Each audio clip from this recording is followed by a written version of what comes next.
I think it's really important that the public can have trust in an Environment Protection Authority. And I've seen, again, in different jurisdictions at different times, people lose confidence, both actually outside people about the authority, but also within the authority. Because I think if the EPA has a particularly hard time, you know, the media are often quite critical, and politicians can be critical, and it's possible for an EPA to lose confidence. So I think it's really important to be clear about what the EPA is for, to communicate that really well so that people understand that your job is to protect and improve the environment of South Australia.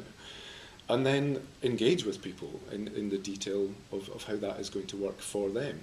But it's also important to get realistic expectations. Sometimes I suspect the public's expectations are quite hard for a regulator to meet. And you know, we've got to try hard not to go native and not to be, you know, working too closely with industry. We've got to make sure that we're very much on top of what they are doing, so they're not getting away with anything. You know, there are things that are facing in opposite directions. So I think it's about maturity, it's about trust and confidence that takes, it's easy to lose and it takes a long time to build it up. But for example, in the recent survey work that we've done on contaminated land, looking at Edwardstown and also at the state more widely, we found that we are trusted somewhat more than either the media or the local operator that was responsible for the site.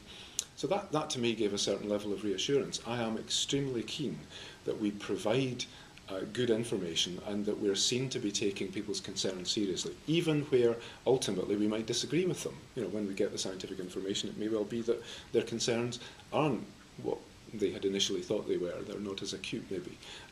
But we've got to be out there, we've got to be visible, we've got to be engaged, and we've got to take people's concerns seriously. And I think we've made some progress on that, but I'd like to see us make more.